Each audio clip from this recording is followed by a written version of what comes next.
السلام عليكم ورحمة الله وبركاته. dhacdo runtii quusaha ka dhacday nin haweeney lix ilmo u dhashay waa ninkan u jeedaane isaga oo qolka ku haysta gabadhuna ay la dagaalamayso aad ula xarbinayso halkaas qoorta dhinaceeda xisaabsan ilaa ay dhabarka ayuu kala gooyay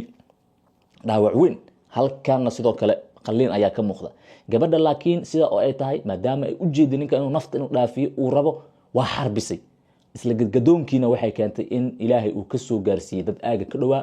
ninkan ayaa gacanta lagu dhigay oo jeedin sawirkiisa laamaha amniga ayaa hadda haya mid kamid ah saldhigyada gobolka Banaadir ayaa la xaqiijiyay inuu ku jiro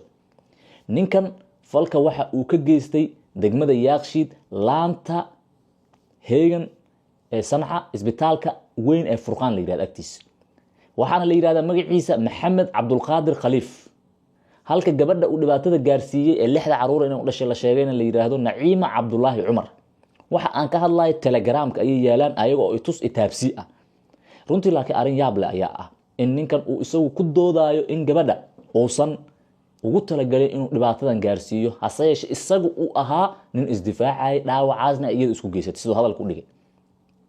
laakiin marka aad fiirisid waxa aad ka soo aragtay Telegramka dhaawaca culus ee ka muuqda gabadha wajigeeda iyo sidoo kale dhabarkeeda ilaa halkaas ee xitaa aad dareemaysid dhinaca qoorta u soo dhawaa dhaawaca ma noqon karaa qof wuxuu isaga isgaarsiiyay sidan qof isku qali karaa caadiyan saan waa adagta saan qof isku qali kara waa adagta waxa fahmaysaa marka qofkaas inuu xarbinayay xagga dambana looga yimid sida ay ehelka gabadha sheegayaan anaga manihin dambi baarayaasha kiiska waa sida ay iyagu sheegeen ninka ayaa dhibaatadan gaarsiiyay ay yiraahdeen ninka oo hadda su'aalo weydiin ay ku socoto ayaa dhankiis isaguna isku difaacaya in isaga la soo weerarayba oo isaga ahaa in isdifaacay oo dhibaatadan gabadha iyadu ay isgaarsiisay hase yeeshee isagu uusan dhibaateenin kiisaska noocan oo kala soo noqonaya gabadha waxa la sheegay meesha uu ku helay guri dhaxdiis inay ahayd isla markaana dhibaatadan markay dhacday gabadha ay intii tabarteeda ah xarbisay la galgalootay ninkii dhig la gadgadoontay ninkii dhinacba xoogeeda ayay maaragtay iskaga reexday ninkan haddaba shaqadiisa waxa la sheegay inuu yahay mootaale ama bajaajle isla markaana maalmahan dambe ayay ehelka gabadha inoo sheegeen in muran uu ka dhaxeeyay isaga iyo gabadhan oo ay ehelka gabadhu sheegayaan inay horay